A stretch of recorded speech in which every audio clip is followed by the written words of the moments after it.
Welcome to conjuredcraft. My name is Tine, and this week I'm going to camp.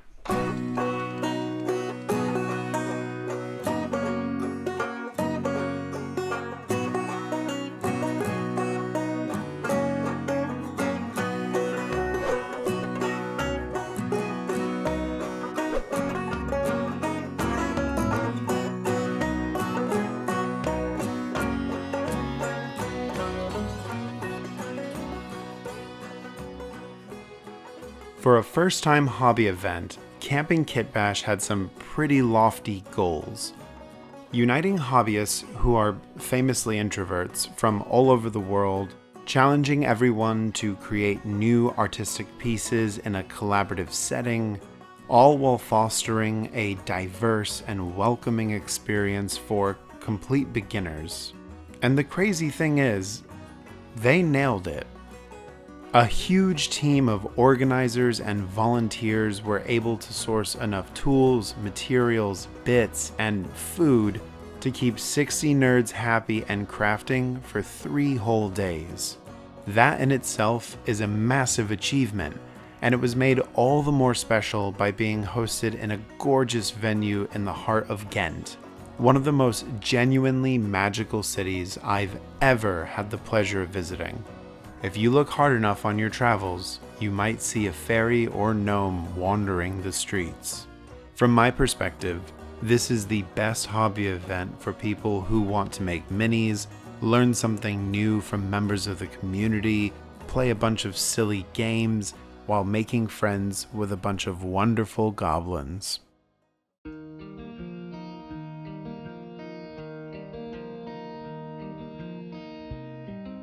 The second that I saw the event get announced, I was already planning my stay, my train, everything that I needed, and then I got invited to come and be one of the presenters for our roundtables. Different hobbyists, amazing members of the community were all brought in amongst all of the crafting and other events that were going on throughout the entire weekend. On day one, I went back to back with Helge from Wilhelm Miniatures. He makes creatures and terrain that many would describe as disturbing, but bring me incredible joy. While I'm sad that I couldn't attend his round table where everyone learned to sculpt a finger, we did get to properly meet and have some good chats throughout the rest of my time in Ghent. For my round table, it was easily my favorite sculpting class I've ever taught. Everyone who attended was kind, ready to learn, and had lots of questions. There were people attending who were complete beginners, like my new friend Ros, to the wickedly talented Pablo from the Still Tower, and the amazing Annie of Bad Squiddo Games. I got to teach my favorite thing in the world, which is sculpting out of tinfoil, and then everyone learned how to make some simple faces. I am still so proud of everyone's work, and that some of them kept sculpting later in the weekend without any prompting from me. At the end of the first day, we did pass along kit bashing. That's where you start kit bashing a model, and there's music playing, and when the music stops, you pass it to the person to your left. And then that happens again and again and again and again until everyone's had a chance to work on everyone's models. It was fun, it was chaotic, and I was deep in it, which is why I don't have any footage to show you. So yeah.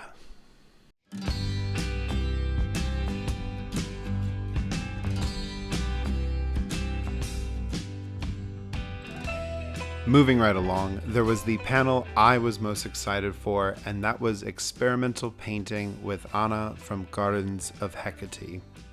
She lends such an important voice to the hobby with her bold painting style and amazing tutorials.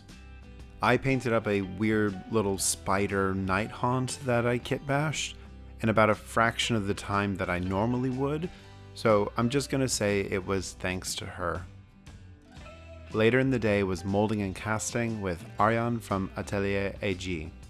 He is one of my longest hobby friends, both in stature and time, and someone I have an immense amount of respect for.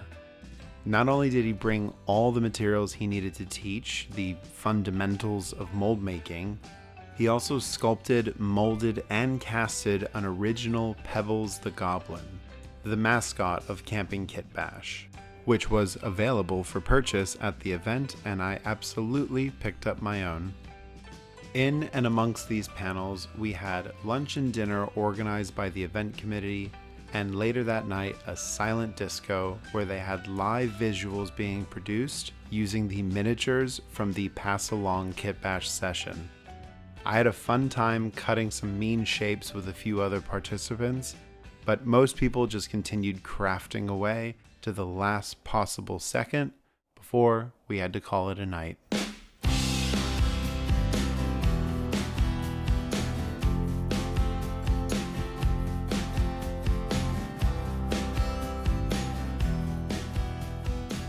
On the third and final day of camp, it was time for the games to begin. There was everything from the Cyberpunk Warbound by Ben at Indie Wargame and Kiln by Don, aka Mesreg. One of the most notable events, however, was the Great Whiz-Off, an Aetherpunk battle royale organized by the Great Magus himself, Jack the Narcoleptic Wizard. I say most notable because as soon as one wizard falls in combat, it becomes fodder for the grinder.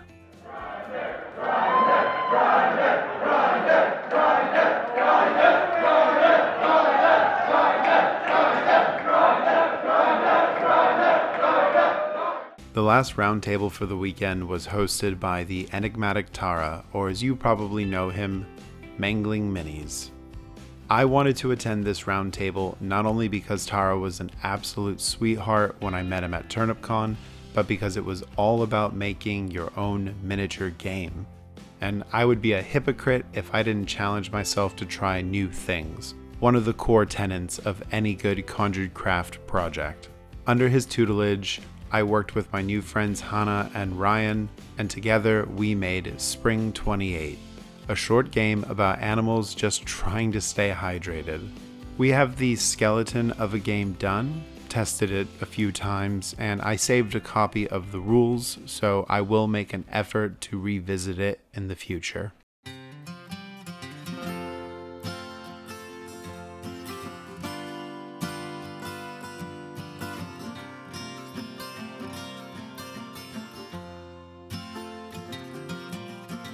So you're probably wondering, Taryn, what did you make at this event that was all about making things?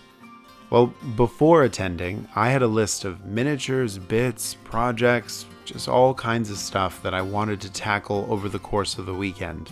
And the truth is, I got really caught up in talking to other people. I wanted to see what everyone was making, ask about their process, and offer help where it was needed. If I'm being honest, how am I supposed to think about sculpting when I'm talking to Ems Verhart about her incredible street art and the minis that she's kitbashing right in front of me? When would I have had time to paint more when Frauke was kind enough to show me her collection of handmade books? All because I mentioned in passing that I was really into bookbinding. When you have people like Licorice Lauren doing the most colorful paint jobs right before your eyes, you just want to watch. And at some point during the event, I just mentioned that I was feral for this Japanese isopod toy, and Alin just offered to 3D print one for me like it was nothing. There was so much to do, so many people to talk to, and I really only finished one model. I decided to remind everyone that I love to make horrible things. And with some input from Noe and our new hobby friend, Merlin Miniatures, I created this truly outrageous, annihilation-inspired national monument. But after a sunset paint scheme, I called it good. Besides everything I've already mentioned, I got to spend some quality time with my favorite YouTuber, Druid, and silly little guy, Tina Fieldling. She was kind enough to show me around the city that she now calls home, and honestly, even if there wasn't another hobby event, I would still be quite happy to revisit Ghent and all of its beautiful historical sites. I didn't actually get to everything that I wanted because I spent the last of my money at the merch table buying art prints, minis, and a custom screen printed shirt. I mean, look at these things. They're just so cool. If I didn't say it enough to the organizers in person, thank you all so much for putting on the greatest hobby experience that I've ever been to. The best part of the entire weekend for me was finally getting to meet with Arjan and Noe in person. I talk to these sweet boys all the time on Discord about everything from the hobby to film, politics, and the delicate definitions of desserts. They are not only some of my favorite artists to work with, but people that I have ever met. I feel incredibly lucky to call them my friends. With that, we need to get to the part of the video that I've been avoiding because every time I think about it, I want to cry.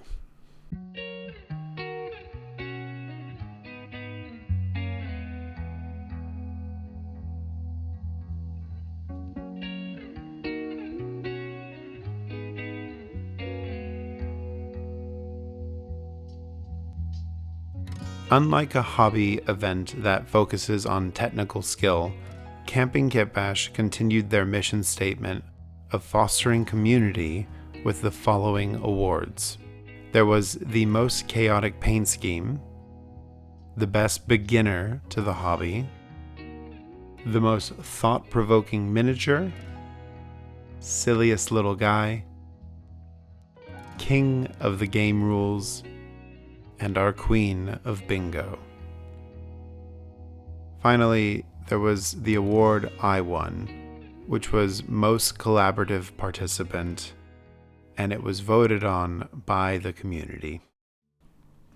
At the time, I think I said something to the effect of, I just love making shit, which is true, but now that I've had a chance to reflect on it a little bit more, I've come to a realization, and it's that I'm going to be in this hobby for the rest of my life. And in doing so, I want to make it more approachable and accessible than ever before. I hope to continue to inspire others to make things, and if I can, grow this community to be the best version of itself. So if during the weekend one person thought that my ramblings were helpful, I'm genuinely honored that I could help.